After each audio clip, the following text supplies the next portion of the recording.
Future doctors, आपका जो ये मणिपुर वाला पेपर हुआ था री नीट वाला, हम लोग न्यूलाइट चैनल पर इसी का डिटेल सॉल्यूशन देने जा रहे हैं। और इस पेपर में जैसे कि एनालिसिस मैंने की है बच्चों, तो पेपर आपके पास भी आ गया है। मोर और लेस न्यूलाइट की टेस्ट सीरीज से क्वेश्चंस लगभग सारे क्वेश्चंस हैं। कुछ एक दो क्वेश्चंस ऐसे हैं जिनका डेटा ही बदला है, बाकी वैसे ही क्वेश्चंस मिले हैं। तो बच्चों, न्यूलाइट की जो टेस्ट सीरीज है, जिन बच्चों ने बिल्कुल अच्छे से मन से उसको किया है, तो वो जो है उनकी बहुत फ़ायदेमंद उनको साबित हुई है। तो जो हमारे अपकमिंग 2024 के बच्चे हैं, वो इस चीज़ को देख लें कि पेपर कहाँ से आता है और किस तरह की प्रैक्टिस हम लोग कराते हैं साल भर। तो री नीट का पेपर का डिटेल सॉल्यूशन हम लोग देने जा रहे हैं। तो सबसे पहले बेटा, जो हम लोग का पढ़ने का अधिकार सबको और डॉक्टर बनने का अधिकार सबको, इसी मिशन के तहत हम लोग काम कर रहे हैं। तो हम लोग का सबसे पहला बेटा क्वेश्चन है, वो है बहुत ही आसान क्वेश्चन है। पेपर ओवरऑल आसान ही आया था। तो जो क्वेश्चन हम लोग का है बच्चों, वो है मैग्नेटिक प्रॉपर्टी में ससेप्टिबिलिटी जो होती है, ये आपकी इनवर्सली प्रोपोर्शनल टू होती है टेम्परेचर ऑन केल्विन स्केल की। तो अगर हम देखें कि ससेप्टिबिलिटी का ग्राफ टेम्परेचर के साथ देखेंगे, तब तो इनवर्स रिलेशन आ रहा है, तब तो ये रेक्टेंगुलर हाइपरबोला हो जाएगा। लेकिन अगर बेटा हम बात करते हैं, मान लीजिएगा अगर हम बात करते हैं कि हमारा ग्राफ ससेप्टिबिलिटी का 1/टेम्परेचर यानी 1/T के साथ प्लॉट करना है, लिखा हुआ है सारे ऑप्शन में 1/T 1/T 1/T, तो फिर ये ग्राफ स्ट्रेट लाइन ग्राफ आएगा पासिंग थ्रू ओरिजिन। तो बच्चों, ये हम लोग इस तरह से लिख सकते हैं k टाइम्स 1/T प्लस 0, और बच्चे ये y एक्सिस पर, x एक्सिस पर 1/T, और ग्राफ जाएगा ओरिजिन से पास होते हुए। इसका फर्स्ट ऑप्शन हमारा सही ऑप्शन है, ओरिजिन से पास होते हुए ग्राफ जाएगा।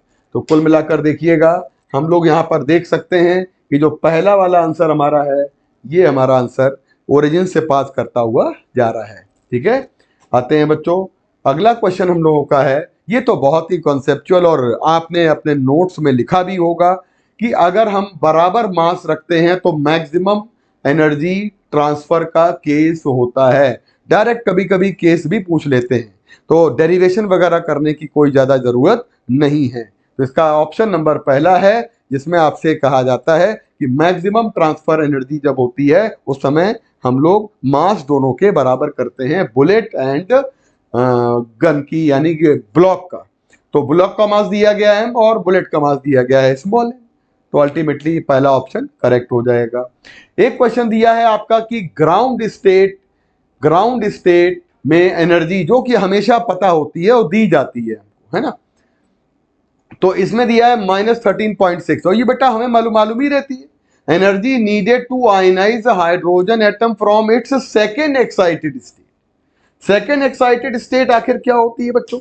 सेकेंड एक्साइटेड स्टेट का मतलब जानते हैं? सेकेंड एक्साइटेड स्टेट का मतलब जानते हैं बच्चों? सेकेंड एक्साइटेड स्टेट का मतलब क्या होता है?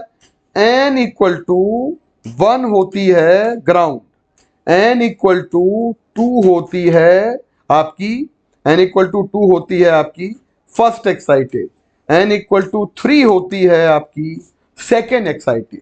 जैसा मैंने याद करवाया था, टोटल एनर्जी हमारी -13.6 ग्राउंड में रहती है, -3.4 इलेक्ट्रॉन वोल्ट में फर्स्ट में रहती है, -1.51 ये आपकी सेकेंड एक्साइटेड में रहती है। लर्न है, कोई दिक्कत ही नहीं, 6 तक याद करवाया था आपको, खूब प्रैक्टिस करवाई थी। और इसी इलेक्ट्रॉन को अगर हम इनफाइनाइट पे ले जाएंगे तो एनर्जी प्लस में देनी होगी, यानी कि +1.51 डायरेक्ट आंसर है, और इसका आंसर आ जाएगा +1.51।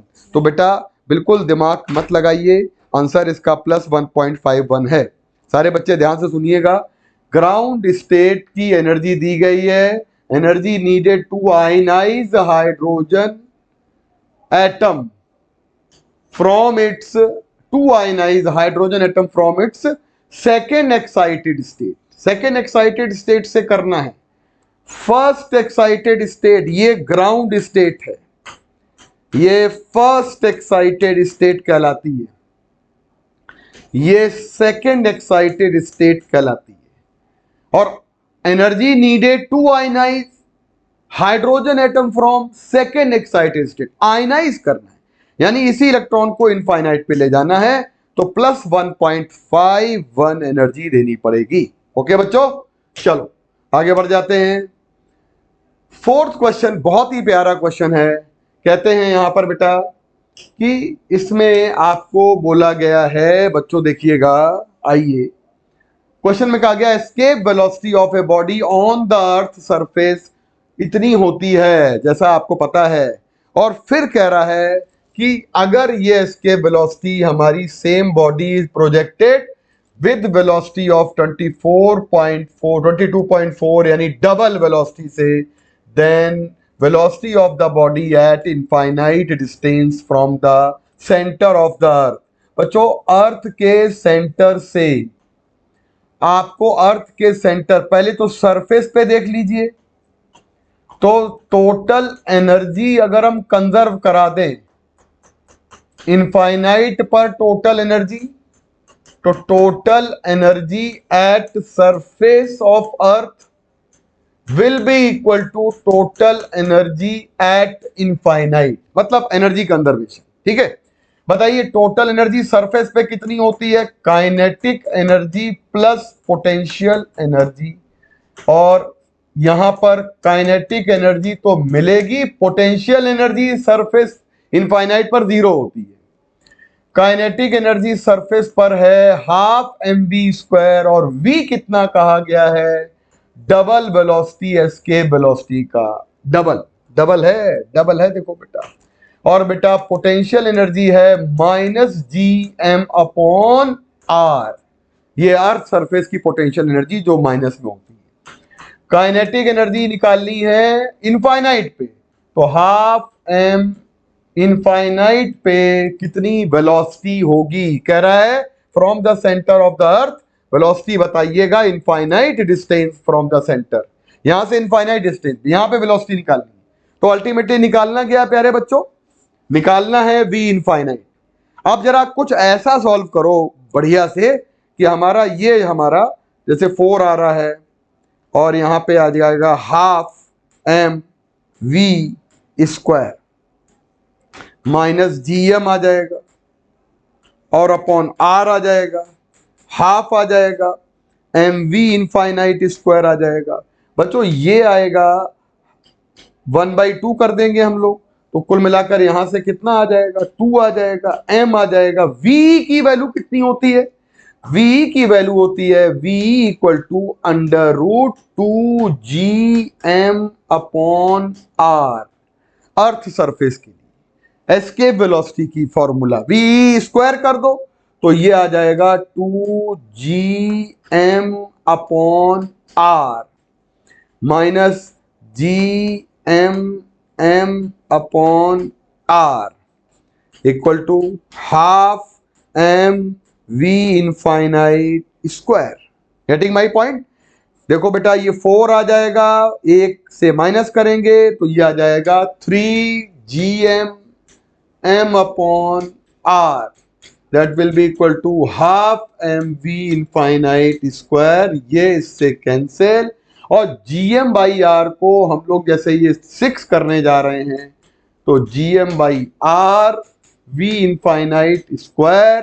बच्चों ये जो लिखा है इसको लिखेंगे 3 और 2gm/r, ऐसे लिखिएगा, और इनफाइनाइट स्क्वायर रूट ले लीजिएगा, √3√2gm/r v∞ आएगा। और प्यारे बच्चों ये है एस्केप वेलोसिटी का फॉर्मूला, तो √3 टाइम्स ऑफ v बन जाएगी what is the velocity at infinite. आ गया। अब कोई ऑप्शन आ रहा है आपका, जितनी वेलोसिटी दी हुई थी वो v हमारी कितनी दी हुई थी, 11.2 दी हुई थी, और हमारी इनफाइनाइट पे कितनी वेलोसिटी आ रही है, √3 टाइम्स, कोई ऑप्शन है ये वाला ऑप्शन, km/s। तो बढ़िया सवाल है, थोड़ा सा मतलब सॉल्व करना पड़ रहा है, लेकिन ऐसा भी नहीं है कि आराम से कर सकते हैं। ठीक है बच्चों, तो आगे बढ़ते हैं बच्चे। देखो बेटा, बहुत ही अच्छा क्वेश्चन है। लेंस को बनाया गया है 3 प्रकार के मटेरियल से, जितने दिख रहे हैं, एक ऐसे ऐसे दिख रहा है, एक और एक ऐसे ऐसे दिख रहा है, एक और एक ये दिख रहा है। इसका मतलब है कि एक ये, 2 ये, 3 ये। तो नंबर ऑफ इमेजेस बनेगी 3, क्योंकि इसकी फोकल लेंथ हो जाएगी 3। 1/f इक्वल टू 3 मटेरियल है, 3 RI बनेंगे। तो lens maker formula 3 focal length देगा, तो 3 इमेज बनेगी। डन। तीसरा, चौथा आंसर आ गया, 3 इमेज बनेगी। आगे बढ़ जाते हैं। Diameter of spherical body when measured with vernier callipers, ये दिया गया है। और पॉइंट के 2 प्लेस तक तो नापते ही हो वर्नियर से, 1 2 1 2 1 2 1 2, है ना। तो बेटा आप इसमें क्या करना है आपको, इसमें ये करना है, हमसे कह रहा है बच्चों, प्यारे बच्चों, इसमें ये करना है कि मीन डायामीटर निकालो एज पर सिग्निफिकेंट। तो एक्चुअली मीन डायामीटर का मतलब हो गया कि हम इन सभी डायामीटर को ऐड कर दें। मीन लेने का मतलब तो यही होता है भाई, आप इन सभी को ऐड करिए, सभी को ऐड करिए, और 5 ऑब्जर्वेशन है, 5 से डिवाइड कर दीजिए।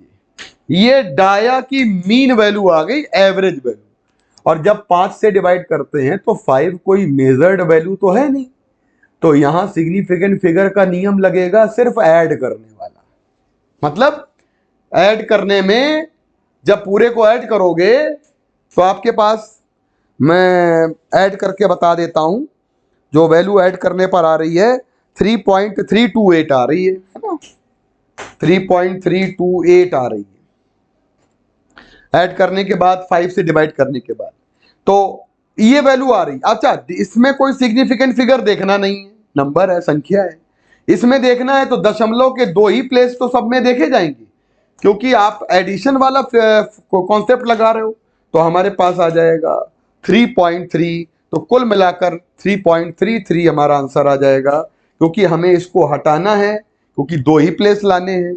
यहां से एक हम लोग इसको ऐड कर देंगे, क्योंकि 8 को हम लोग 5 से ज्यादा मानेंगे, और ये एक हमारा ऐड हो जाएगा। तो बच्चों कुल मिलाकर यही वैल्यू आ रही है।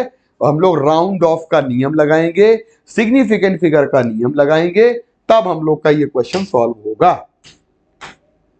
On the basis of electrical conductivity, question में कह रहा है आपसे कि इलेक्ट्रिकल कंडक्टिविटी के कंडीशन में which one of the following material है स्मॉलेस्ट रेजिस्टिविटी। बच्चों स्मॉलेस्ट रेजिस्टिविटी में हमारा आता है सिल्वर, जिसका हम लोग कहते हैं कि एक अच्छा कंडक्टर माना जाता है। तो सिल्वर एक हमारा एक अच्छा कंडक्टर माना जाता है बच्चों। तो इसका आंसर हम लोग लगा सकते हैं, हमारा सेकंड वाला आंसर आ जाएगा बच्चों। Silver is a good conductor, इसका मतलब रेजिस्टिविटी इसकी क्या हो जाएगी, कम हो जाएगी। ठीक है बच्चों। एक अगला सवाल हम लोगों का है, mechanical quantity which has dimension of reciprocal of m-1। तो सभी, जैसे एंगुलर मोमेंटम है, MVR है, अब आपको एंगुलर मोमेंटम सभी की डायमेंशन देखना। तो सभी की जब डायमेंशन देखोगे, जैसे इसकी लेनी है तो ML MVR है, तो बेटा ML2T-1, तो हमारी जो डायमेंशन आ जाएगी ML2T-1। तो बेटा कुल मिलाकर यहाँ M-1 तो आ ही नहीं रहा है। जब M-1 नहीं आ रहा है, इसका मतलब है कि हमें चारों डायमेंशन देखेंगे, तो ग्रेविटेशन कांस्टेंट में डायमेंशन में M-1 L3T-2 आता है। तो हमारा आंसर आ जाएगा ग्रेविटेशनल कांस्टेंट, ये वाले में -1 आएगा। टॉर्क में F इंटू डी करेंगे तब भी नहीं आएगा। कोफिशिएंट ऑफ थर्मल कंडक्टिविटी में भी M-1, तो मतलब जिसमें M-1 आए वो है M-1 L3T-2। ठीक है, आगे बढ़ जाते हैं बच्चों।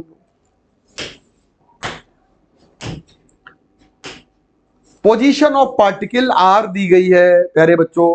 पोजीशन ऑफ पार्टिकल जब आपको R दी जाती है तो आपको R मालूम है 4T I cap 2T square J cap plus 5K। dr/dt अगर निकालोगे तो वो वेलोसिटी आ जाएगी। वेलोसिटी अगर निकालेंगे तो वो आ जाएगी हमारे पास 4i कैप 4 यानी डिफरेंशिएट करेंगे 2t j कैप, और यहां t है नहीं तो ये जीरो हो जाएगा विद रिस्पेक्ट टू t करेंगे। और अगर dr/dt जो हमारी है इसको हम लोग एट t इक्वल टू 1 निकालेंगे तो हमारे पास 4i आएगा प्लस 4j आ जाएगा, t की जगह पे पुट कर देंगे 1। तो बच्चों एक बार देख लीजिएगा, t की जगह पर 1 पुट कर देंगे तो हमारे पास कुल मिलाकर 4i प्लस 4j आ जाएगा। तो वेलोसिटी पता चल गई, वेलोसिटी वेक्टर पता चल गया 4i प्लस 4j। अगर हमें पूछा जाए कि t with respect to x कितना एंगल बनाता है तो हम अगर tan अल्फा निकालेंगे तो vy अपॉन vx होता है। जैसे आपको पता है ना, ये vxi है, ये vyj है ना, तो हमारे पास आ जाएगा 4/4 यानी 1 यानी 45। तो 45 अल्फा की वैल्यू आ रही है। ऑप्शन या तो ये हो सकता है या फिर ये हो सकता है, लेकिन मैग्नीट्यूड ऑफ वेलोसिटी निकालोगे तो वेलोसिटी का मैग्नीट्यूड अगर निकालेंगे तो √4² प्लस 4² आएगा, यानी कि 4√2 आ जाएगा। कोई ऑप्शन आ रहा है बच्चों? कौन सा आंसर आ रहा है? पहला वाला आंसर हमारा आ रहा है, जिसमें हम लोग 4√2 लगा सकते हैं। ठीक है बच्चों। क्वेश्चन नंबर हम लोगों का अगला है। इस क्वेश्चन में देखिएगा, इस क्वेश्चन में बच्चे गलत कर दिए होंगे, जहां तक कि उनको आइडिया लग गया है कि ये एक साइक्लिक ग्राफ है और फटाफट वो अपना पुराने नियम से कि अपना एरिया निकाल के बैठ गए भाई इसको, और वैल्यू भी वैसी दी हुई है।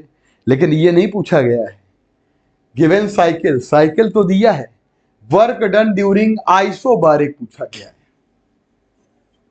तभी कहा जाता है लाइन लाइन लाइन पढ़ो, है? तो आइसोबारिक तो ये होगा। अब इसमें वर्क डन क्या आ जाएगा? इसमें पूरा आ जाएगा, आ जाएगा। एक ही टुकड़े का तो पूछा गया, पूरा आ जाएगा। साइक्लिक पूछा होता तो हम एरिया ट्रायंगल का निकालते, बस रेक्टेंगल आ जाएगा। तो इसका एरिया कितना आ जाएगा? रेक्टेंगल का एरिया ऑफ रेक्टेंगल निकालेंगे हम लोग, ये आ जाएगा हमारे पास। ये साइड है 3-1 और ये है 3 × 10⁻², और ये दिया है 3-1 यानी 2, ये आ जाएगा 6 × 10⁻², यानी कि बेटा 600 जूल करेक्ट आंसर आ रहा है। तो बच्चों ये हम लोगों का शुरुआत के जो 1 से लेकर 10 क्वेश्चन थे, ये बहुत ही अच्छे से आप लोगों ने कर भी लिया होगा। सारे न्यू लाइट के पेपर से आए हुए हैं और बहुत प्रैक्टिस हम लोगों ने कराई थी बेटा।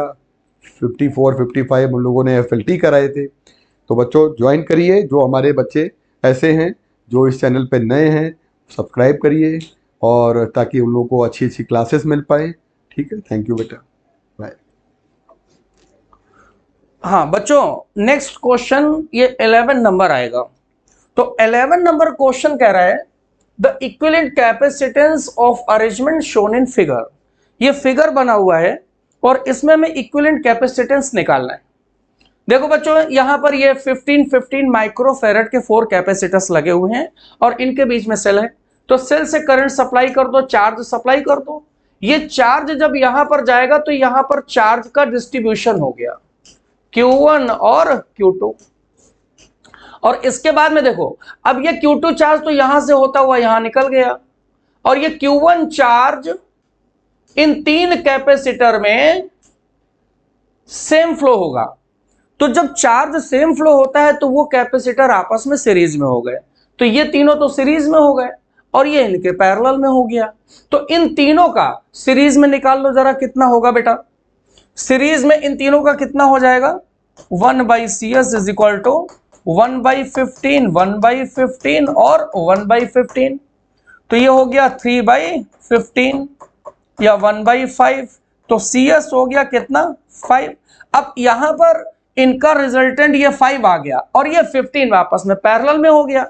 तो इक्विवेलेंट कैपेसिटेंस मिला CS और प्लस ये वाला कैपेसिटर 15, CS हो गया 5 प्लस 15 कितना मिल गया 20 माइक्रोफैरड। 20 माइक्रोफैरड का मतलब फोर्थ ऑप्शन इसका correct, fourth option is correct option. Okay बच्चों, चलो next.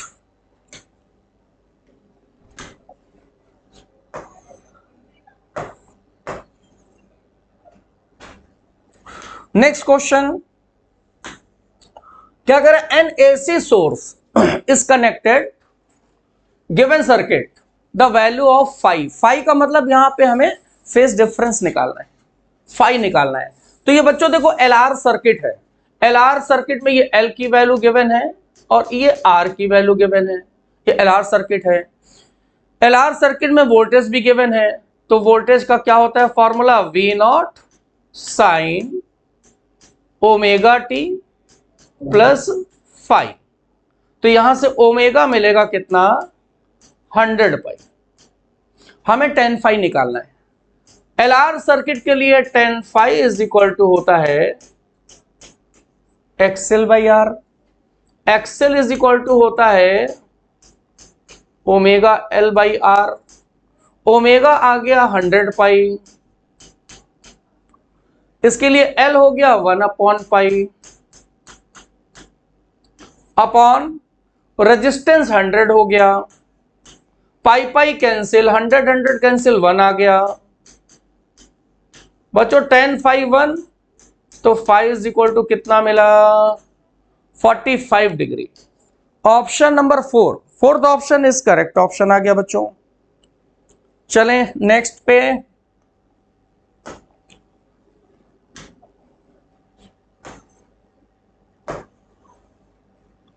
Next question, next question बोल रहा है क्या the given circuit equivalent to, यहां पर ये सर्किट गिवन है और ये बताना है कौन सा सर्किट बनेगा।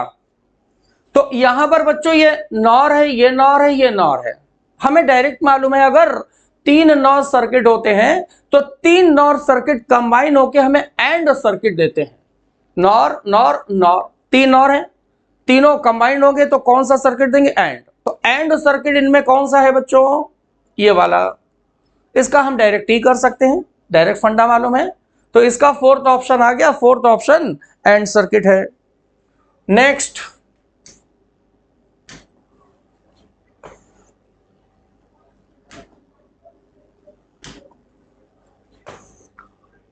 नेक्स्ट क्वेश्चन करे कि a particle moves with velocity 5i minus 3j plus 6k metre पर second horizontally under action of constant force F 10i plus 10j plus 20k newton, the instantaneous power supplied. बच्चों power का formula F dot V होता है, केवल dot product निकालना है। Dot product कैसे निकालते हैं, I और I के कोफिशिएंट का मल्टीप्लाई, तो 5 इंटू 10 50 हो गया, माइनस में 3 इंटू 10 माइनस 30 हो गया, 6 इंटू 20 120 हो गया, कितना आएगा बच्चों ये आ गया 20 120 140 वॉट आ गया। ऑप्शन 4। तो बच्चों ये पेपर बड़ा सिंपल आया है, आप लोग देख रहे हैं एकदम नॉर्मल टाइप के क्वेश्चन है, बड़े सिंपल सिंपल क्वेश्चन आए हुए हैं। नेक्स्ट 15 नंबर,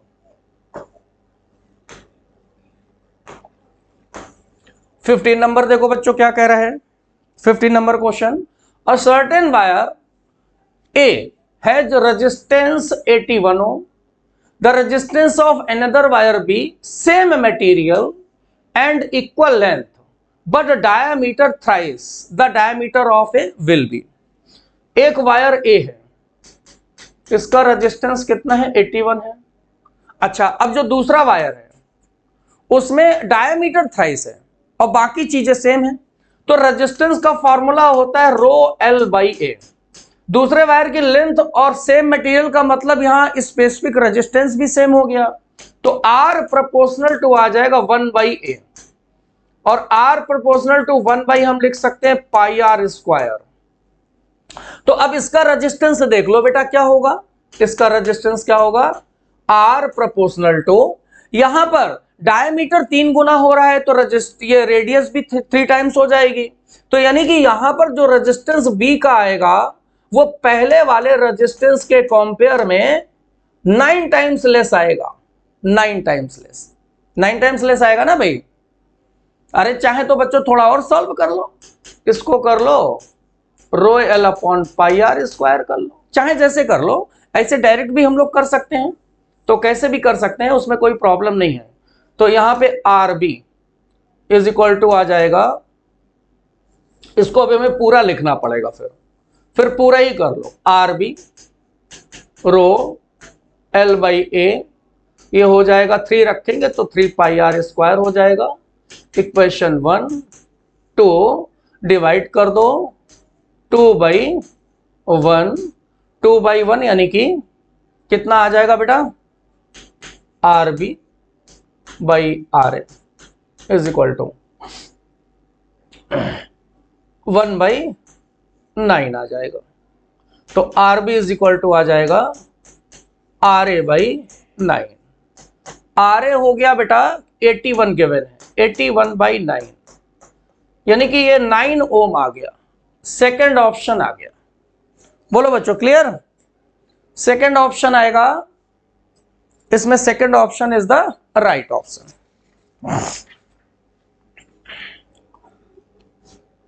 चलो आगे चलते हैं, next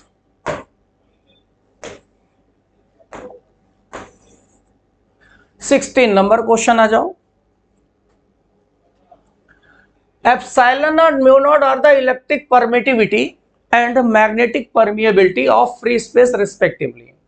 If corresponding quantities of medium are 2 epsilon naught and 1.5 mu naught respectively, the refractive index of medium will be nearly. तो refractive index बच्चों क्या होता है,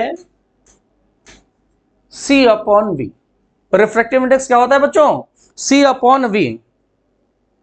और हमें मालूम है C की वैल्यू होती है 1/√μ नॉट एप्सिलॉन नॉट, और यहां पर ये स्पीड मीडियम में है तो मीडियम के लिए होता है 1/, उसके लिए यहां पर वैल्यू गिवन है म्यू नॉट 1.5 है और 2 एप्सिलॉन नॉट है, 2 epsilon not into 1.5 mu naught, ये डायरेक्ट गिवन है। इसको n निकालना है बेटा, डिवाइड करेंगे तो √3 ऊपर चला जाएगा, epsilon not mu naught cancel हो जाएगा, 2 इंटू 1.53 ऊपर चला जाएगा, √3 आंसर आ जाएगा। यानी कि second option is the right option, second option मिलेगा।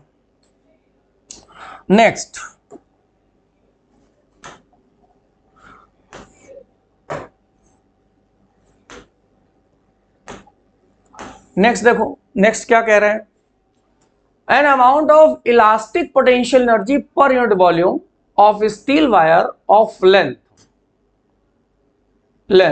100 centimeter stressed by 1 mm। तो ऐसा करो, ये तो ओरिजिनल लेंथ है और 1 mm ये इंक्रीज इन लेंथ हो गया, यंग्स मॉडुलस गिवन है, तो निकालना है इलास्टिक पोटेंशियल एनर्जी पर यूनिट वॉल्यूम, यानी कि पोटेंशियल एनर्जी पर यूनिट वॉल्यूम यानी कि एनर्जी डेंसिटी। एनर्जी डेंसिटी का फॉर्मूला होता है 1/2 स्ट्रेस इंटू स्ट्रेन या 1/2 यंग्स मॉडुलस और स्ट्रेन का स्क्वायर। भाई यही तो फॉर्मूला होता है एनर्जी डेंसिटी का फॉर्मूला। स्ट्रेस इंटू स्ट्रेन की जगह हम लोग ये लिख सकते हैं ना, यंग्स मॉडुलस इंटू स्ट्रेन का स्क्वायर, वैल्यू रखो 1/2, यंग्स मॉडुलस है 2 इंटू 10⁻11 और स्ट्रेन हो जाएगा change in length upon original length का होल स्क्वायर, 2 कैंसिल करा दो 11। चेंज इन लेंथ 1 मिलीमीटर है, मीटर में चेंज कर लो 10⁻³ मीटर, और ये लेंथ 100 सेंटीमीटर है, मीटर में कन्वर्ट कर लो 10⁻² मीटर। कितना मिला बच्चों, सॉल्व करो, ये 10 टू दी पावर हो जाएगा, ये तो कैंसिल ही हो गया, -6 10 टू दी पावर आएगा 7, energy density 10 to the power 7। Third option is the right option. एक मिनट, एक इसका स्क्वायर भी करना है बच्चों, एक मिनट रुक जाओ जरा, नहीं तो ये रॉन्ग में चला जाएगा। ये तो हो गया तुम्हारा 10 टू दी पावर 11, यहां पर ये कितना मिलेगा, यहां पे 100 सेंटीमीटर था तो मीटर में कन्वर्ट करेंगे, 10⁻⁻2 हो जाएगा। ये लेंथ 1 मिलीमीटर स्ट्रेच हो रही है, 10⁻⁻3 हो गया, तो 3 2 6 आएगा। हाँ, ये आ जाएगा, कैंसिल होके 6 आएगा और माइनस में आएगा, ठीक है। तो 6 4 6 5 5 आएगा बच्चों, 5 आएगा, 7 नहीं 5 आएगा। इसका कौन सा आंसर आएगा, 5 आएगा। 11 - 6 5, फोर्थ ऑप्शन आ गया। चलो नेक्स्ट क्वेश्चन पे चलते हैं।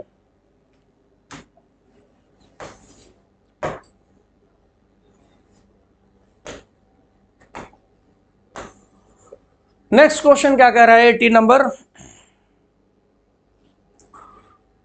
The fourth overtone of closed organ pipe is same as of third overtone of an open pipe. The ratio of length of closed pipe to the length of open pipe. तो fourth overtone closed organ pipe का क्या होता है, closed organ pipe। Fourth overtone क्या मिलेगा, इसमें कैसे बनते हैं, क्लोज पाइप में 1 रेशियो क्या रहता है बच्चों ओवरटोन का, 1:3:5:7:9।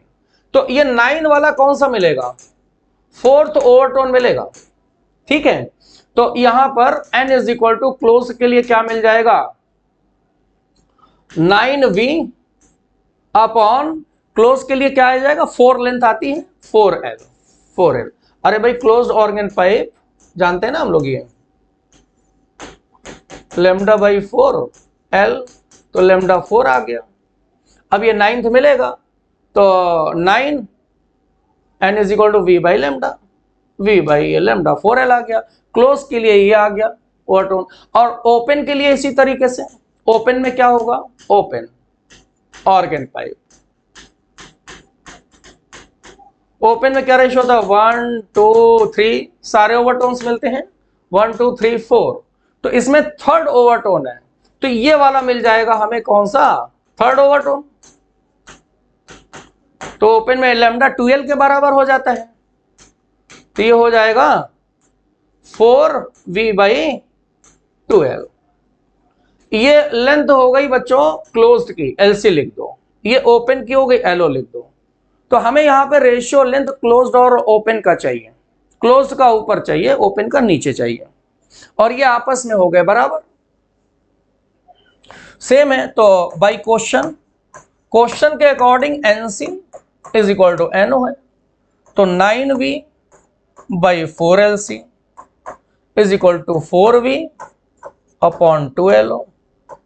v कैंसिल, 2 2 4 हो गया। क्लोज का ऊपर चाहिए तो LC ऊपर ले जाओ, LC अपॉन LO, 2 नीचे ले आओ, 9/8 आ जाएगा। ये थर्ड ऑप्शन मैच करेगा बच्चों, थर्ड ऑप्शन इसका राइट ऑप्शन हो गया। चलो नेक्स्ट क्वेश्चन पे आते हैं बेटा।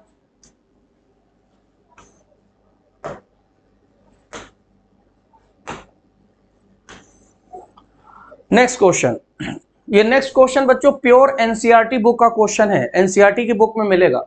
ए long straight wire length 2 metre, mass 250 gram, suspended horizontally in uniform horizontal field 0.7 tesla, the amount of current flowing through wire will B.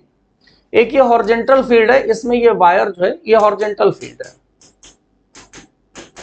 इसमें एक वायर सस्पेंडेड है, वायर में करंट ये फ्लो कर रही है। वायर सस्पेंडेड का मतलब ये है कि जो वायर का वेट है, इस वेट को मैग्नेटिक फील्ड में मैग्नेटिक फोर्स ने बैलेंस कर रखा है। तो मैग्नेटिक फोर्स किधर लगेगा, करंट इधर फ्लो कर रही है, अगर हम फील्ड इनवर्ट माने तो ये फोर्स ऊपर लगेगा। थंब को करंट की डायरेक्शन में कर दो, फील्ड को फील्ड की डायरेक्शन में फिंगर्स कर दो, तो पाम के परपेंडिकुलर लाइन ऊपर जाएगी, यानी कि ये फोर्स ऊपर लगेगा।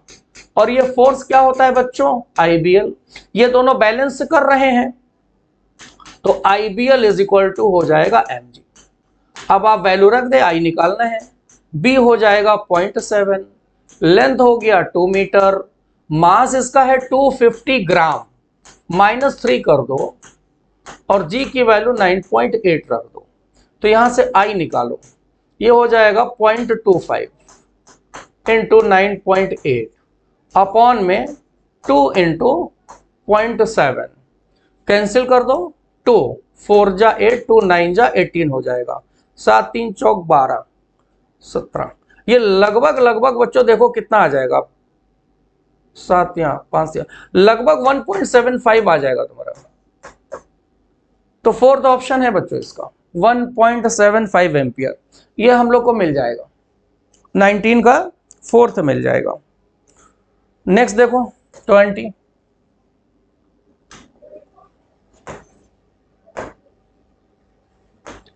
20 नंबर, 20 नंबर देखो भाई बच्चों, 20 नंबर क्वेश्चन, 20 नंबर कह रहा है according to Gauss law of electrostatic, electric flux through closed surface depends. तो गॉस लॉ क्या होता है भाई? अगर किसी सरफेस के अंदर कोई चार्ज इनक्लोज्ड है, तो बच्चों अगर चार्ज अंदर है तो इस सरफेस से पास होने वाला फ्लक्स होता है Q/ε0। यहां पर जो एक्चुअली में फ्लक्स होता है बेटा, ये फ्लक्स केवल चार्ज पे डिपेंड करता है। अगर इसका हम शेप या साइज कुछ बढ़ा दे या चार्ज के इसके अंदर की पोजीशन बढ़ा दे तो इस पे डिपेंड नहीं करता है।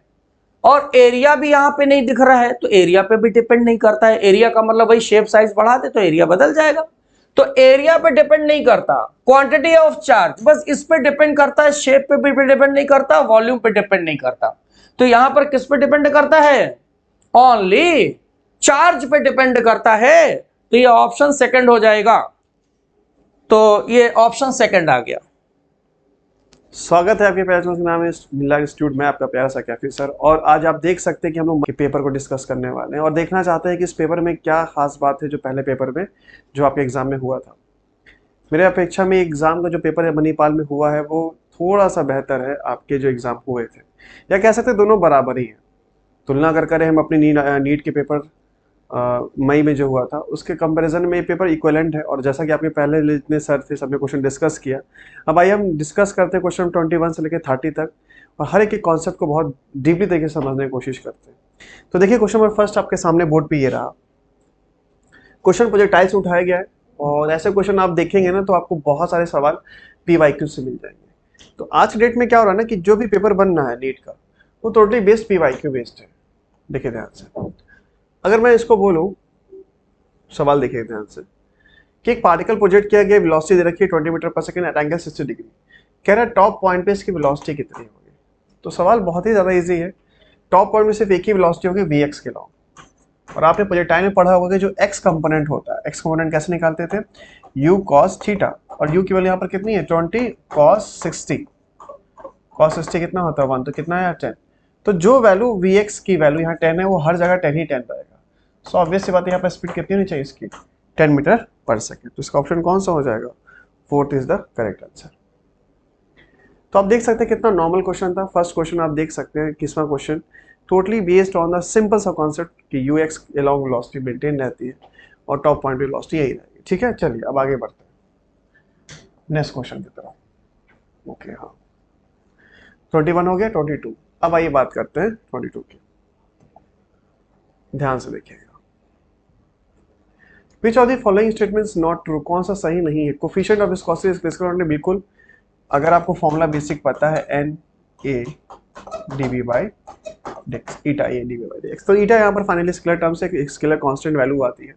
Surface stress is a scalar quantity, बिल्कुल सही बात है। Relative density is a scalar quantity, बिल्कुल। Pressure is a vector quantity, नहीं, जबकि प्रेशर आपने देखा होगा फोर्स पर यूनिट एरिया होता है। आपके मन में ये बात आती होगी कि प्रेशर जबकि फोर्स से बना हुआ है उसके बावजूद भी प्रेशर वेक्टर क्यों नहीं है? क्योंकि हर पॉइंट पे इसका ओरिएंटेशन फिक्स नहीं है, इसकी डायरेक्शन चेंज होती है according to the orientation of the surface. तो एक वेक्टर की खास बात ये भी उसका खुद का एक डेफिनेट डायरेक्शन भी होता है, बट इसका इनडेफिनेट डायरेक्शन होने की वजह से ये वेक्टर को नहीं कंसिडर करते, इसको क्या कंसिडर करते हैं, स्केलर। तो थर्ड इसका गलत ऑप्शन हो गया। ठीक है, चलिए तो क्वेश्चन नंबर बात करते हैं हम लोग। क्वेश्चन नंबर 23 बड़ा प्यारा सवाल है, देखिए ध्यान से। कह रहा है कि एक यूनिफॉर्म इलेक्ट्रिक फील्ड है, मैग्नेटिक फील्ड है, acting along the same direction in a certain region. Suppose करिए इलेक्ट्रिक फील्ड है और ये मैग्नेटिक फील्ड है, ठीक है ना। और आपको कह रहा है कि if an electron is projected in the region such that velocity is projected along the, तो एक इलेक्ट्रॉन को उन्होंने प्रोजेक्ट किया वेलोसिटी v से। अब आइए समझते हैं कि इसमें से होना क्या है। देखिए भाई, जाहिर सी बात है, वेलोसिटी है, मैग्नेटिक फील्ड, तो मैग्नेटिक फोर्स होगा, लॉरेंस फोर्स पढ़ा होगा आप लोगों ने। तो लॉरेंस फोर्स, टोटल फोर्स क्या क्या लगेगा यहाँ पर, इलेक्ट्रोस्टैटिक्स फोर्स भी लगेगा और साथ साथ मैग्नेटिक फोर्स भी लगेगा। पहले बात करते हैं मैग्नेटिक फोर्स की। तो मैग्नेटिक फोर्स का बेसिक सा फॉर्मूला क्या पढ़ा आप लोगों ने सर, QVB sin थीटा। देखने वाली बात यह है कि यहाँ थीटा कितना है, मतलब V और B के बीच में एंगल कितना है, 0 पैरेलल। मैग्नेटिक फोर्स कितना हो जाएगा, 0, तो इसमें मैग्नेटिक फोर्स नहीं लगेगा। अब बात करते हैं फोर्स कौन सा लगेगा। तो फोर्स की बात करें तो यहाँ पर इलेक्ट्रोस्टैटिक्स फोर्स लगेगा, जो कि F बराबर होता है Q into E। And remember the charge is negative, तो force is opposite direction of the electric field. अब देखिए ध्यान से, अब हमने ये समझ लिया। तो ये फोर्स क्या करेगा, इसकी वेलोसिटी को घटाता जाएगा, क्योंकि एक्सेलरेशन इस साइड में, ये रिटार्डेशन जैसा काम करेगा, है ना। तो ये हमने सारी सबने लिख लिया। भाई समझते क्या है option, will turn towards right of a direction of the, will turn toward left of the motion, speed will decrease, बिल्कुल सही जवाब। पहले तुरंत अचानक से नहीं मोड़ देगा, पहले जाएगा राइट साइड, फिर वापस खींच के लाएगा। Will turn toward right of direction of the motion. तो ये बहुत सिंपल सा क्वेश्चन था। थर्ड पार्ट दिख रहा है, स्पीड इसकी डिक्रीज करती जाएगी, इंक्रीज नहीं करेगी स्पीड। अगर हाँ पॉजिटिव चार्ज होता तो स्पीड इंक्रीज कर रही होती।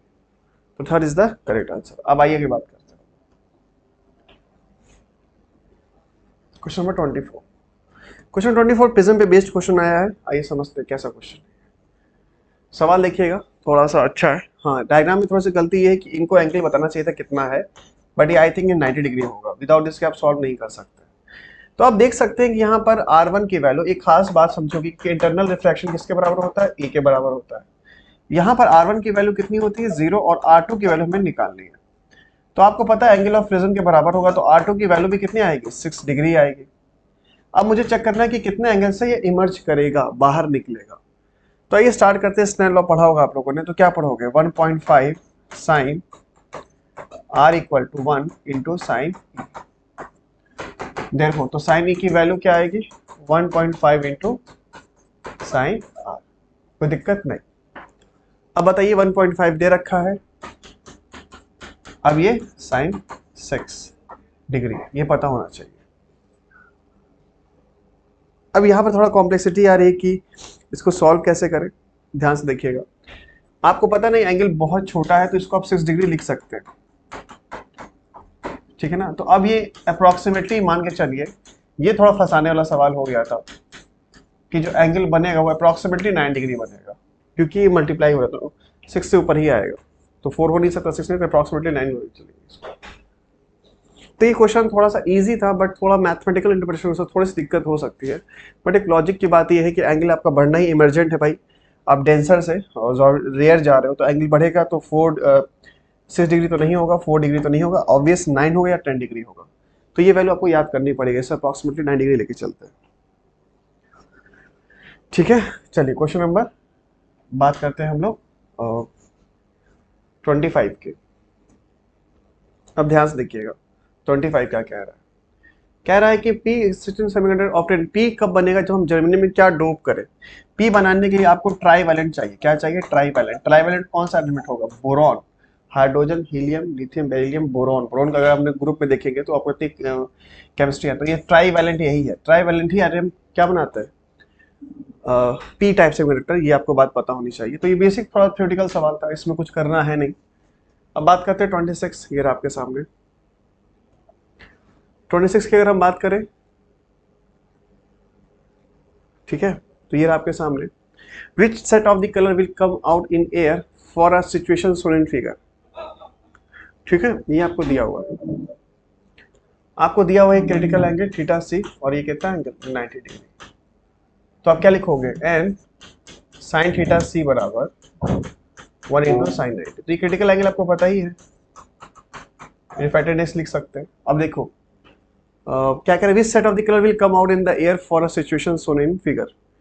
अगर व्हाइट डाला है आपने तो ग्रीन कलर बाहर निकला है, ठीक है, तो चलो बात समझ में आती है। अब आपको ये भी बात पता होना चाहिए कि 1/μ किसकी डायरेक्टली प्रोपोर्शनल होता है, वेवलेंथ की, है कि नहीं। पहले आप ये लिख लो, आपको ग्लास दिया हुआ है रिफ्रैक्टिव इंडेक्स। हाँ, तो आइए समझते हैं बाबू, वीक आपने पढ़ा होगा, देखिए यहाँ से, देखें ध्यान समझ में आएगा। ग्रीन बाहर आ रहा है तो ऑब्वियस सी बात है आपको देखना पड़ेगा जिसकी वेवलेंथ ज्यादा होगी उसका ही क्रिटिकल एंगल। अब देखिए वेवलेंथ ज्यादा, ये छोटा, तो ऑब्वियस सी बात है ये छोटा होने वाला है, मतलब ये बड़ा होगा तो ये ज्यादा बड़ा होगा। तो हम चेक कर लेते हैं ग्रीन से बाद वाले कौन कौन से, येलो है, ऑरेंज है, रेड है, तो आंसर कौन सा होगा फर्स्ट। क्लियर हुआ कि नहीं हुआ। अब आगे बात करते हैं क्वेश्चन नंबर 27।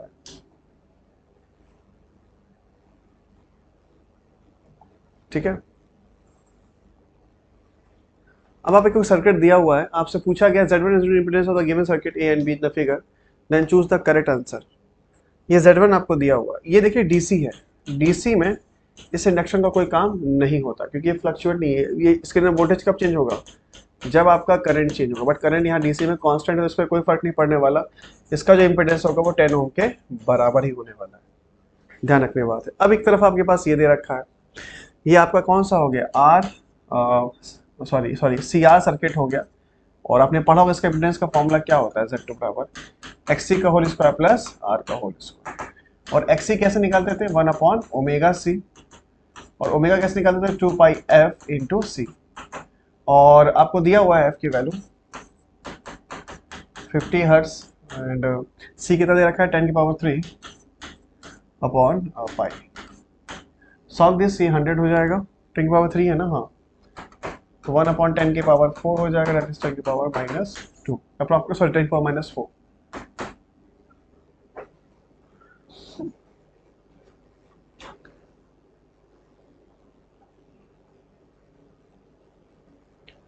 जब माइक्रोफेरेड है, सॉरी हाँ, तो 10⁻⁻6 हो गई है, तो इसको सॉल्व करना पड़ेगा। 10⁻⁻6 सॉल्व करने पे कितना आएगा, अप्रॉक्स 10 ओम आएगा। ठीक है, चलो अब आप बात करते हैं, ये कितना हो गया, 10 का स्क्वायर हो गया और आपका 10 का स्क्वायर, तो ये 10⁻³ था ना, 10⁻³ इंटू, सॉरी 10⁻³ 10⁻⁻6 सॉल्व करेंगे, ये 10⁻³ तो -3 हो गया, ये 10 ओम बनेगा, ध्यान रखिएगा इस बात को।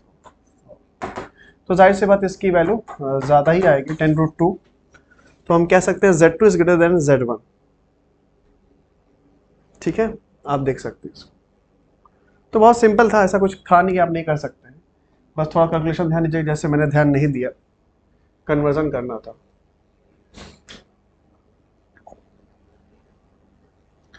The wavelength of Lyman series of hydrogen atoms appear.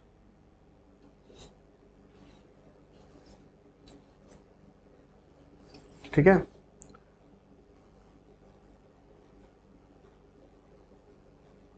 अगर आपको पता करना होगा कि लाइमन सीरीज में क्या मतलब स्पेक्ट्रम था, अल्ट्रावायलेट रीजन, ये देखो पूरा थ्योरेटिकल सवाल पूछ रहे इन्होंने, लाइमन, बाल्मर, विजिबल, इनविजिबल, तो मेरे हिसाब से इसका आंसर क्या होगा, अल्ट्रावायलेट रीजन होगा। लाइमन सीरीज का आपको पूरा रेंज अगर याद है तो, क्या लाइमन सीरीज में क्या इमिट होता था, वेवलेंथ, बाल्मर में क्या होता था, पाशन में क्या होता था, तो ये बहुत बेसिक सवाल पूछ लिया उन्होंने, कुछ भी इसमें नहीं था। अब आगे बात करते हैं क्वेश्चन नंबर 29 की, 29 की। ये आपको दिया,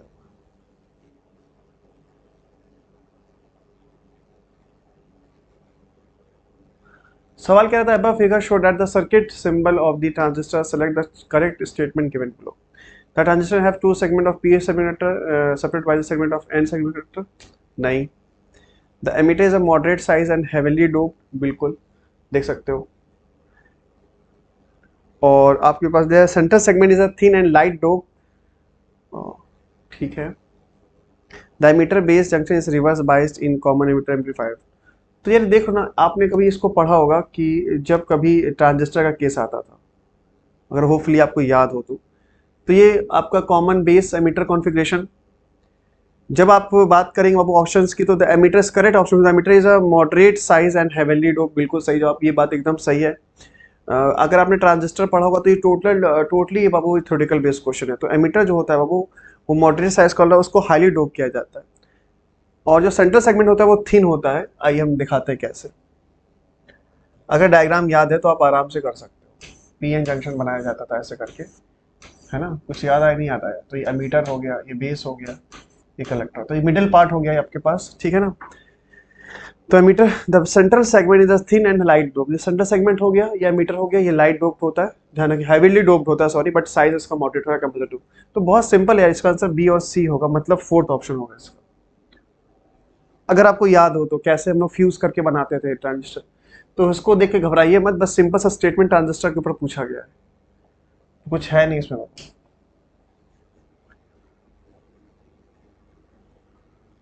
अच्छा, अब सवाल आया बाबू, डी ब्रॉगली वेवलेंथ पूछा गया आपसे। तो बहुत सिंपल है, डी ब्रॉगली वेवलेंथ का फॉर्मूला क्या होता था? क्या होता था? 12.26 अप्रोक्सीमेट 12.27। तो ये फॉर्मूला इसलिए बेस्ड है, रूट वी है ना, और ये एमस्ट्रॉन्ग में है, ध्यान रखिएगा। तो कितना दे रखा है, तो ये कितना हो जाएगा 12.9 एमस्ट्रॉन्ग है ना, इसको कन्वर्ट करना पड़ेगा। इसको जब कन्वर्ट करेंगे आप तो ये अप्रोक्सीमेटली 0.163 नैनोमीटर में आ जाएगा, तो आंसर इसका फोर्थ होगा। तो बहुत सिंपल पेपर है यार, मतलब देख रहे हो ना कि हम तो एकदम आराम आराम से कर रहे हैं, मौज ले लेके कर रहे हैं। तो यार ये देखा जाए तो पेपर बहुत इजी था, और आप देख सकते हैं कि अब नीट का पेपर ऐसे ही आने वाला है, ना ज़्यादा 3-5 नहीं, बस 2-3 सवाल थोड़े से अच्छे रहेंगे, बाकी सब ऐसे रहेंगे। तो बाकी अगर आने वाले सेशन में सर करने वाले हैं बाकी क्वेश्चंस, बाकी मिलते हैं नेक्स्ट क्लास में। चलो भाई, तो आगे स्टार्ट करते हैं बेटा। 31 नंबर था क्वेश्चन, 31 कह रहा है कि the maximum power dissipated for an AC circuit. देखो मैक्स पावर का मतलब क्या होता है, P इज इक्वल टू पढ़ा होगा VRMS into IRMS into cos phi. तो अपने पास पावर किस पर डिपेंड कर रहा है, कॉस फाई पर डिपेंड कर रहा है, और पढ़ा है cos phi is equal to R upon Z. तो R जब मैक्सिमम होगा तो कॉस फाई मैक्सिमम होगा, और जब कॉस फाई मैक्सिमम होगा तो पावर मैक्सिमम होगी। तो आंसर हो जाएगा जब रजिस्टिव सर्किट होगा, मतलब यह बोल सकते हैं प्योर रजिस्टिव सर्किट होगा, तब अपने पास मैक्सिमम पावर होगा। मतलब जेड किसके इक्वल हो जाए, आर के इक्वल। तो कॉस फाई की वैल्यू 1 हो जाएगी, और वही मैक्सिमम वैल्यू होती है जिससे अपना सर्किट मैक्सिमम पावर जनरेट करेगा। ठीक, अगला question, the maximum kinetic energy of the emitted photo electron in photo electric effect is independent. किस पर डिपेंड नहीं करेगा। तो वो मैक्सिमम काइनेटिक एनर्जी अपने पास क्या होता है, K max is equal to h nu minus phi not, ये होता है। एच न्यू क्या है, इंसिडेंट फोटोन की एनर्जी, और फाई नॉट क्या है, वर्क फंक्शन। तो ये इस पर भी डिपेंड कर रहा है, इस पर भी डिपेंड कर रहा है। वर्क फंक्शन फ्रीक्वेंसी पर भी डिपेंड कर रहा है, वेवलेंथ पर भी डिपेंड करेगा, किस पर नहीं डिपेंड करेगा, इंटेंसिटी। इंटेंसिटी क्या होता है, नंबर ऑफ फोटोन, तो यहां पर एनर्जी पर डिपेंड करेगा। Two particle A and B initially at rest move towards each other under the mutual force of attraction at an instance when the speed of A is v and speed of b is 3v the speed of centre of mass. देखो centre of मास की speed जो थी initially किसमें था, rest में था centre of मास, और वो म्यूचुअल अट्रैक्शन से एक दूसरे की तरफ आ जा रहा है अलग अलग स्पीड से, और वो कोई एक्सटर्नल फोर्स नहीं है। और जब एक्सटर्नल फोर्स नहीं होगा तो फिर नेट वेलोसिटी सेंटर ऑफ मास की क्या बनी रहेगी, 0। ठीक है बच्चों, आगे बढ़ते हैं। पेपर वैसे आसान था। A charge Q microcoulomb is placed at the centre of a cube, the flux coming out from one of its face. देखो कितने फेसेज होते हैं, 6। तो एक फेस से कितना जाएगा, Q अपॉन 6 एप्सिलॉन नॉट, और चार्ज कितना है, Q माइक्रोकूलम है, तो Q into 10⁻⁻6 upon 6 epsilon not. Answer क्या हो जाएगा, fourth part is the correct answer. चले भाई आगे बढ़ा जाए। ये भी आसान सवाल था, बिल्कुल इजी, कई बार प्रैक्टिस हम लोग करा चुके हैं। The viscous drag acting on a metal sphere of diameter this falling through a fluid of viscosity 0.8 pascal second with a velocity of 2 metre पर second is equal to.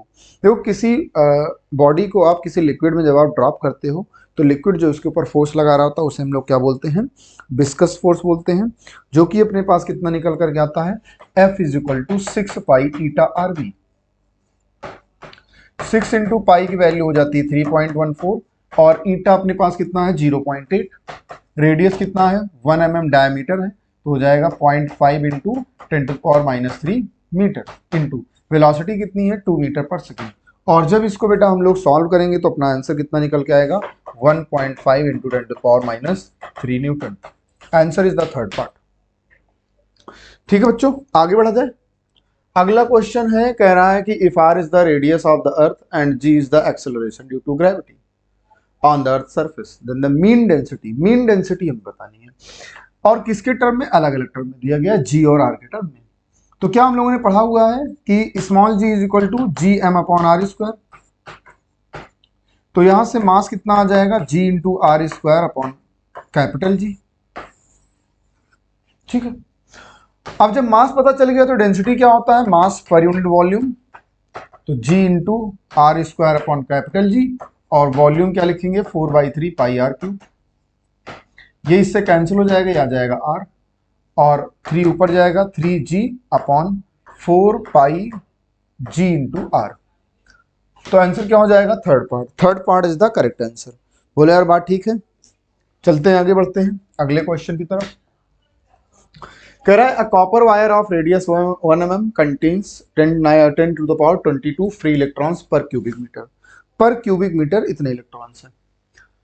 The drift velocity of free electron when 10 ampere current flows through the wire. Drift velocity हमसे पूछ रहा है, क्या हम लोगों ने पढ़ा हुआ है I is equal to NE/AVD, current और ड्रिफ्ट वेलोसिटी में रिलेशन, और VD होता है ड्रिफ्ट वेलोसिटी जो कि हो जाएगा I upon NE into A। तो I की वैल्यू कितनी है 10 एम्पियर अपॉन अपने पास कितने electron number of 10 to the power 22 into electron पर charge 1.6 into 10 to the power -19, I think ये आप लोगों को पता होगा, इंटू एरिया अपने पास कितना है, एरिया इज द कितना है बेटा, रेडियस है 1 mm, तो एरिया निकालेंगे पाई आर स्क्वायर हो जाएगा, तो पाई की वैल्यू 3.14, आर स्क्वायर 1 mm का स्क्वायर मतलब 10 टू द पावर -3 का स्क्वायर। तो अब जब इसको आप लोग सॉल्व करोगे तो ये वैल्यू आ जाएगी, ये वैल्यू निकल करके आएगी 6.25 upon pi into 10 to the power 3 metre पर second. Answer is the second part. ठीक है भाई, बात क्लियर है। An object is mounted on a wall, its image of size is to be obtained on a parallel walls with the help of, ये थोड़ा अच्छा सवाल है, with the help of a convex lens placed between these walls. The lens is kept at a distance x in front of the second wall. The required focal length of the lens will be. ये आपके पास कोई object है, यहाँ पर ये object है, ये screen है जिसको दूसरी वॉल है और इनके बीच में क्या लगा हुआ है, ये लेंस लगा हुआ है, कॉन्वेक्स लेंस। बोलो यार बात ठीक है। और ये वाली डिस्टेंस कितनी है बेटा, x है, ये डिस्टेंस कितनी है x है। ठीक, चलो भाई ये अपने पास गिवन है। अब हमसे ये पूछ रहा है the required focal length of lens will be. तो देखो अपने पास अगर हम लोग image is equal to size of object, मतलब कि मैग्निफिकेशन कितना हो जाएगा 1 हो जाएगा, क्योंकि साइज का या बोले तो इसको बोलते हैं height of image upon height of object, जो साइज इमेज का वही साइज ऑब्जेक्ट का है। तो अपने पास क्या हो जाएगा, m की वैल्यू आ जाएगी 1। तो यहां से हम लोग एक चीज लिख सकते हैं कि अपने पास v is equal to u है और जो कि किसके इक्वल हो गया, x के इक्वल हो जाएगा। ठीक है, अब हमसे कह रहा है कि हम लोग लेंस फार्मूला जरा लगा देते हैं, 1/v minus 1/u is equal to 1/f, और 1/v कितना हो जाएगा x, 1/u minus minus plus 1/x is equal to 1/f। तो बताओ ये कितना आ जाएगा, 2/x is equal to 1/f। तो अपने पास x पूछ रहा है, x किसके इक्वल हो जाएगा, 2f के इक्वल हो जाएगा, x इज द 2f। तो f की वैल्यू कितनी आ जाएगी, x/2, और यही तो पूछ रहा था, यही तो अपने पास पूछ रहा था बेटा। तो आंसर क्या हो जाएगा x/2। ठीक है, क्लियर हो गया, आसान सवाल है। मैग्निफिकेशन 1 हो जाएगा तो v is equal to u is equal to x, जो इमेज की डिस्टेंस वही ऑब्जेक्ट की डिस्टेंस, जो कि x के इक्वल अपने पास गिवन भी है, x डिस्टेंस दी गई है। तो 1/v minus 1/u is equal to 1/f, 1/x plus minus कर देंगे, minus minus plus 1/x is equal to 1/f। तो x की वैल्यू कितनी आ गई 2f, तो f कितना आ जाएगा x/2, ये आ जाएगा x/2। 39, if a conducting sphere of radius r is charged then the electric field at a distance, जहां पर r जो कि r greater than capital R from the centre of the sphere would be. वैसे तो electric field का formula हो जाता है direct KQ upon small r square, लेकिन इसमें v के टर्म में दिया गया है तो लिख लेते हैं पोटेंशियल। पोटेंशियल कितना होता है KQ अपॉन r। अब जरा दोनों में रिलेशन निकाल लेते हैं, तो अपने पास KQ अपॉन ये कैपिटल R होगा, क्योंकि एक सेकेंड, हाँ कहीं कुछ गलती हो रही है, एक बार जरा चेक कर लो भाई। ठीक है, KQ अपॉन कैपिटल R, ठीक है। चलो तो अब जरा देख लेते हैं, यहां से अगर हम लोग डिवाइड कर दिया जाए इसको,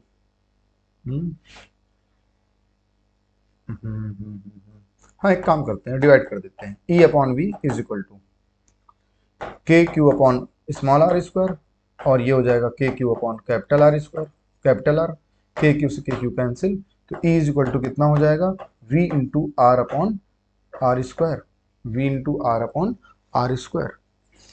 देखो भैया आंसर कोई मैच कर रहा है?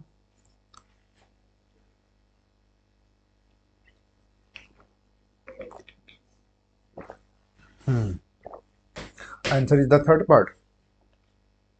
अगला क्वेश्चन 39 का के बाद 40 number, a block of mass m 2 kg is placed on an inclined rough surface AC of coefficient of friction mu, g is 10 metre पर second, the net force on the block.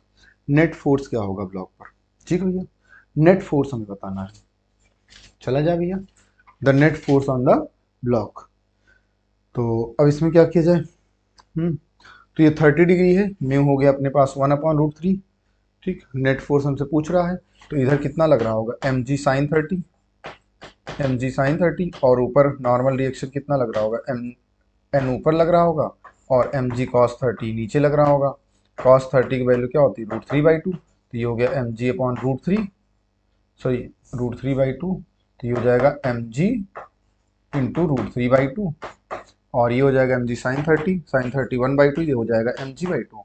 और friction force कितना लग रहा होगा Fr is equal to mu into N, और mu into N की value निकाला हमने mg √3/2, और म्यू की वैल्यू कितनी है 1/√3 इंटू mg √3/2। बोलो भाई बच्चों, √3 कैंसिल, कितना आ गया mg/2। तो देखो ऊपर भी mg/2 नीचे भी mg/2, नेट फोर्स कितना हो जाएगा 0। आई थिंक बहुत आसान पेपर था। ठीक बच्चों, अब आगे सर डिस्कस करेंगे। Thank you so much, all the very best बच्चों। चलिए स्टार्ट करते हैं बच्चे।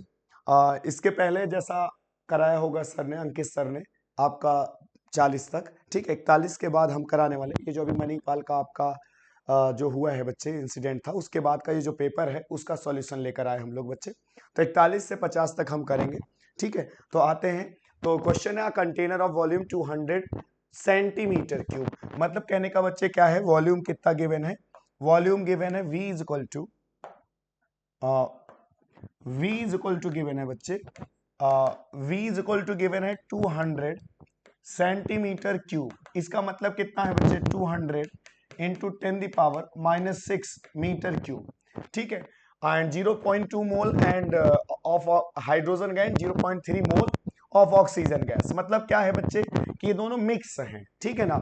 तो मिक्स का म्यू कितना होता है बच्चे, म्यू इज इक्वल टू होता है μ1 और प्लस μ2। कहने का मतलब कितना हुआ बच्चे 0.5 मोल हो गया। बात समझ में आ गई होगी। अब आते हैं the pressure of the system of temperature, तो मींस T गिवन है बच्चे कि T कितना गिवन है 200 केल्विन गिवन है, ठीक है ना। एंड R इज समथिंग है, प्रेशर आपको फाइंड करना है, ठीक है। P आपको फाइंड करना है और R आपको गिवन है बच्चे 8.3, ठीक है। तो देन हमें पता है बच्चे P mix is equal to होता है बच्चे, भाई अलग अलग का चाहे आप पार्शियली निकालो चाहे आप डायरेक्ट जोड़ सकते हो बच्चे। तो क्या कर सकते हो, P mix is equal to mu mix या म्यूनेट आप कर सकते हो बच्चे, म्यूमिक्स या mu net into R T upon V, P V equal to mu R T. कैसे क्वेश्चन लगा देंगे बच्चे, तो म्यूमिक्स कितना है बच्चे 0.5, आर कितना है बच्चे, आर है बच्चे 8.3 और इनटू 8.3 इनटू टी कितना है बच्चे 200 है, एंड डिवाइडेड बाय बच्चे आपका क्या हो जाएगा v, और v की वैल्यू कितनी है 200 इंटू 10⁻⁻6, ठीक है। तो 200 कैंसिल आउट। अभी इसको सॉल्व करोगे 5 3 जा 15 और 5 8 जा 40 एंड ए हो जाएगा 41 और 2 प्लेस पे आप पॉइंट कैरी कर जाओगे बच्चे, लगा दोगे और 10⁻�6 ऊपर जाएगा तो +6। तो इसका मतलब प्रेशर आपका कितना होने जा रहा है बच्चे, इतना होने जा रहा है। ये फोर्थ आपका राइट आंसर हो गया बच्चे, आ गया होगा समझ में। नेक्स्ट आते हैं बच्चे, इसका राइट आंसर हो गया। नेक्स्ट आते हैं, नेक्स्ट है sir to produce an instantaneous displacement current 2 milliampere in the space between the parallel plate of capacitor of capacitance C दिया हुआ बच्चे, the rate of change of applied variable potential different dB by dt must। अब आपको पता है बच्चे Q is equal to कितना होता है, CV होता है। अब बताओ dQ by dt is equal to C तो कांस्टेंट होता है, dV बाई कितना होगा बच्चे dt, और dQ अपॉन dt को आप कहते क्या हो बच्चे, आप I कहते हो। अब बताओ dV अपॉन dt जो आपको निकालना है that will be I upon C, और I की वैल्यू है कितनी बच्चे, I की वैल्यू है 2 इंटू 10⁻³ है, और C की वैल्यू कितनी है 4 माइक्रो है बच्चे, तो 10⁻⁶। अब अगर हम इसको सॉल्व करते हैं तो आने कितना जा रहा है बच्चे, 2 से कट करोगे तो यहाँ 2 आएगा, और यहाँ 10 की पावर कितनी आ जाएगी बच्चे 3 अपॉन 2, सॉल्व करोगे तो कितना आएगा बच्चे 500। तो राइट आंसर कौन सा बच्चे 500, तो ये राइट आंसर हो जाएगा। नेक्स्ट आ जाते हैं बच्चे, an EMF is generated by an AC generator having 100 turn coils, मतलब एन कितना दिया है बच्चे 100, और आप लूप एरिया ए कितना दिया हुआ है 1 मीटर स्क्वायर।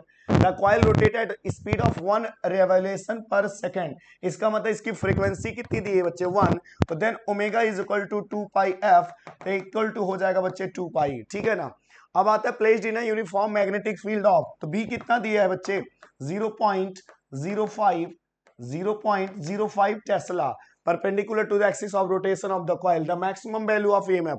तो हमें पता है बच्चे maximum EMF is equal to होता है NBA ओमेगा, ठीक है ना, यही होता है। पुट द ऑल वैल्यूज, कितना है बच्चे 100, बी कितना है बच्चे 0.05, ए कितना है 1, ओमेगा कितना है 2 पाई। अब अगर हम इसको सॉल्व करते हैं, देखो इसका 0 इसका पॉइंट, सही है बच्चे। अब 5 2 जा कितना हो गया 10 पाई, 10 पाई आपका आंसर हो गया, हालांकि वैल्यू में बोल रहा है, तो 10 इंटू 3.14 तो 31.4, ये आपका आंसर हो गया बच्चे। ईएमएफ कितना होगा 31, तो मींस कौन सा ऑप्शन सही है बच्चे, सेकंड। नेक्स्ट आते हैं बच्चे, समझ में आ रहा होगा। नेक्स्ट आते हैं, for very high frequency the effective impedance of the circuit Son in the figure will be. अब यहां ध्यान से देखो, हाई फ्रीक्वेंसी है, तो हाई फ्रीक्वेंसी इसका मतलब क्या होगा बच्चे, X C is equal to होता है 1 अपॉन सी ओमेगा, या 1 अपॉन सी 2 पाई एफ। अगर हाई फ्रीक्वेंसी है बच्चे तो एक्स सी लगभग होगा बच्चे 0, आ रहा है बच्चे, एक्स सी आपका हो गया 0।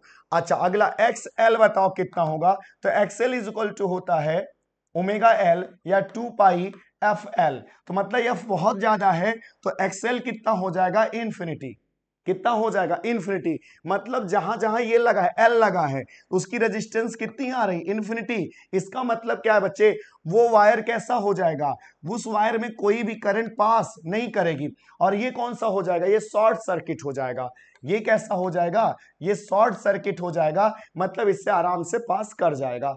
तो आते हैं बच्चे, तो ये देखो ध्यान से, इसको आप भूल जाओ, तो ये शॉर्ट सर्किट देखोगे ना, मींस एक वायर हो गया ये ऐसे, इसको भी भूल जाओ आप बच्चे, आ रहा है समझ में। और इसमें रेजिस्टेंस कितनी हो जाएगी इन्फिनिटी, तो ये वायर किसी काम का नहीं रहा, समझ में आ रहा है बच्चे, और ये भी किसी काम का वायर नहीं रहा, ठीक। तो ये, तो अब आपका बताओ बच्चे बचा कितना, तो यही तो बच रहा है, देखो ध्यान से। तो क्या हो गया 2 and 1 कितना आएगा बच्चे 3, तो कौन सा ऑप्शन सही हो गया फोर्थ। नेक्स्ट आते हैं बच्चे, a constant torque of 100 newton metre turns, means इतना न्यूटन मीटर का टाउ दिया है, तो टाउ इज इक्वल टू कितना दिया 100 न्यूटन मीटर। अगला है wheel of movement of inertia, I कितना दिया है बच्चे 300 kg metre square about an axis positive centre starting from its angular velocity after 3 second. तो t इज इक्वल टू कितना दिया है बच्चे, 3 सेकंड दिया है, ठीक है। और ओमेगा कहां शुरू कर रहा है बच्चे, जीरो से, तो ओमेगा इनिशियल कितना है, जीरो है। तो अगर आप बताओ अल्फा निकाल सकते हो क्या, क्यों, क्योंकि अल्फा की वैल्यू यहां रखोगे तो सॉल्व हो जाएगा। तो अल्फा इज इक्वल टू हमें पता है टाउ अपॉन आई होता है। टाउ कितना है बच्चे 100 और आई कितना है बच्चे 300। सॉल्व करोगे तो कितना आएगा 1/3, ठीक है। तो देन हमें पता है omega is equal final is equal to omega initial plus alpha T. तो ओमेगा फाइनल आपको बच्चे फाइंड करना है, ओमेगा इनिशियल 0, अल्फा की वैल्यू अभी निकाले 1/3 और टाइम कितना दिया हो बच्चे, टाइम आपको दिया 3, 3 से 3 कैंसिल, तो ओमेगा कितना आ गया बच्चे 1 रेडियन पर सेकंड। कितना आ गया 1 रेडियन पर सेकंड। तो मीन सही कौन सा हो गया बच्चे, आपका सही हो गया फर्स्ट। नेक्स्ट आ जाते हैं बच्चे, समझ में आ गया होगा। आते हैं बच्चे नेक्स्ट की बात कर ले, the EMF of a cell having internal resistance 1 ohm. मतलब स्मॉल आर कितना दिया है बच्चे 1 ओम दिया है, ठीक है। Balanced against a length of 3 means L1 is equal to, मतलब पहली बार जो बैलेंस हो रहा है वो हो रहा है 330 पर on a potentiometer wire when an external resistance of 2 ohm. Means external R जब लगा रहे कितने का 2 ओम का, तो कह रहा बैलेंसिंग लेंथ L2 आपको बताना है बच्चे। तो अब हमें पता है बच्चे R is equal to R L2 by L1, sorry उल्टा लिख दिया बच्चे, R is equal to R L1 upon L2 minus 1, ठीक है ना। पुट द ऑल वैल्यूज, तो R की वैल्यू कितनी है 1, ये कितनी है 2, L1 कितना बोल रहा है बच्चे 330 अपॉन L2, इसको आपको लाना है बच्चे, ठीक है ना, माइनस 1, सही है। 2 से इधर लेके आओगे बच्चे इस साइड पे हो जाएगा 1/2, तो 1/2 ये चीज जब इधर आएगा बच्चे 1/2 इज इक्वल टू 330 और बाई L2 और माइनस 1 इधर आएगा बच्चे प्लस हो जाएगा, तो ये प्लस होगा तो 3/2 हो जाएगा और ये हो जाएगा 330 और बाई L2, 3 से कट करोगे 110 और मल्टीप्लाई कर दोगे तो L2 इज इक्वल टू 220। तो आंसर क्या है बच्चे, L2 इज इक्वल टू 220 होगा। तो कौन सा ऑप्शन सही बच्चे, फर्स्ट इसका राइट आंसर है। नेक्स्ट आते हैं बच्चे, a 1 kg object strike a wall with velocity 1 meter per second at an angle 60 degree with the wall। मतलब कहने का बच्चे ये है कि ऐसे आके टकरा रहा है कितने डिग्री से, 60 डिग्री से, and reflect at the same angle. अच्छा ये लड़ने के बाद सेम एंगल से वापस जा रहा है, ठीक है, ऑल कितने सेकंड में 0.1 से। देन द फोर्स, फोर्स का फार्मूला क्या होता है बच्चे, change in momentum upon time taken, है ना बच्चे। अब आपने पढ़ रखा है चेंज इन मोमेंटम होता कितना है 2mv sin थीटा। अगर यहां से एंगल है तो कॉस, यहां से तो साइन, और बाई कितना बच्चे टी। तो सॉल्व करते हैं 2, m की वैल्यू कितनी है बच्चे 1 kg और v की वैल्यू कितनी दी है 1, और साइन थीटा, साइन कितना है बच्चे 60 और साइन 60 की वैल्यू 1/2। अच्छा टाइम कितना है बच्चे 0.1, 0.1, 2 से 2 कैंसिल, 0.1 सॉरी √3/2 हो जाएगा बच्चे, गलती से बोल दिया, साइन 60 दिया है ना बच्चे, साइन 60 कितना हो जाएगा √3/2, 2 से 2 कैंसिल, सॉल्व करते हैं बच्चे कितना आ जाएगा 10√3, है ना बच्चे लोग। तो 10√3 इसका क्या आ गया, आंसर आ गया। कौन सही है बच्चे, ये थर्ड आपका राइट आंसर हो गया, ठीक। नेक्स्ट आते हैं बच्चे, अगला क्वेश्चन है, angular momentum and electron moving in orbit of hydrogen atom is something. मतलब आपका angular momentum MBR is equal to देता है बच्चे, कितना दिया है 1.5 H अपॉन पाई, और हमें पता है ये किसके इक्विवेलेंट होता है बच्चे, NH अपॉन 2 पाई। अब अगर हम H और पाई कैंसिल करते हैं तो N इज इक्वल टू कितना आ गया बच्चे 1.3 आ गया बच्चे, सही है ना बच्चे।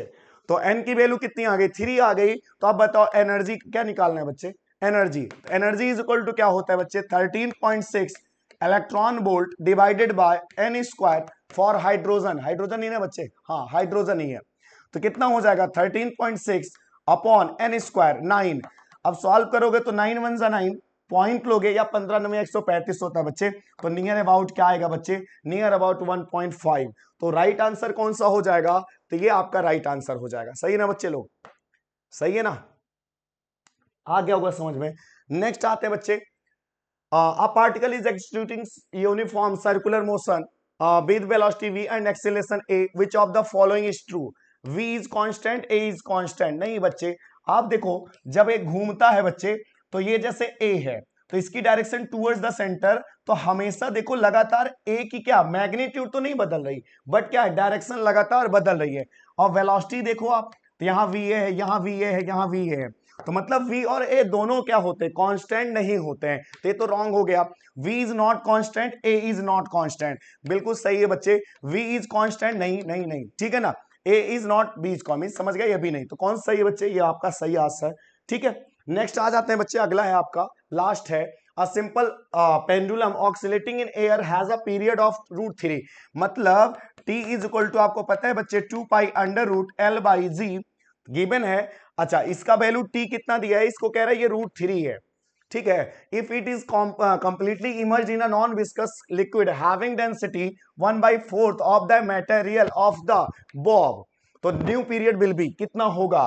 तो अब बताओ बच्चे सिंपल सा, अब t dash is equal to 2 pi under root L, अब g की जगह g डैश लगेगा, इफेक्टिव अब g डैश। अच्छा, g dash is equal to कितना पढ़ रखा है बच्चे आपने आर्किमिडीज प्रिंसिपल में, g dash is equal to g होता है 1 माइनस सिग्मा और बाई रो, ठीक है। अब आपकी बुक में कहीं में अलग अलग लिखा है, सिग्मा किसी के बारे में, रो किसी के बारे में। ये क्या होता है बच्चे, लिक्विड होता है, ये लिक्विड होता है और ये बॉडी होता है, ठीक। तो जो भी आप लिखते हो उसी के अकॉर्डिंग, तो कितना दिया है बच्चे 1/4 दिया है, तो मतलब क्या आ गया बच्चे, जी डैश की जगह लिखोगे जवाब तो जी, और यहां आ जाएगा 1 माइनस 1/4, ठीक है ना बच्चे लोग। देन आफ्टर अब सॉल्व करोगे आप दोनों को, तो कितना आएगा, √3 by T dash, √3 by T dash, 2 pi L G, सारा कैंसिल होगा। ये जब सॉल्व करोगे बच्चे, तो ये पूरा सॉल्व करोगे तो ऊपर चला जाएगा 1/4, ठीक है ना। सॉल्व करोगे तो 3 और बाई 4 का होल रूट, तो √3 और बाई टी, √3 से √3 कैंसिल और बाहर आ जाएगा 2, इधर जाएगा तो बच्चे t इज इक्वल टू 2, तो ये इसका राइट आंसर कौन सा हो गया बच्चे, ये आपका राइट आंसर हो गया। क्लियर हो गया होगा, आई होप सबको समझ में आ गया होगा बच्चे, ठीक है। करते रहिए बच्चे, नेक्स्ट में जो इस साल के लिए तैयारी कर रहे हो बच्चे, ऑल द बेस्ट, अच्छा करोगे, सब लोग फोड़ने जा रहे हो, ठीक है। नीट निकालते हैं बच्चे, ओके, बाय बच्चे।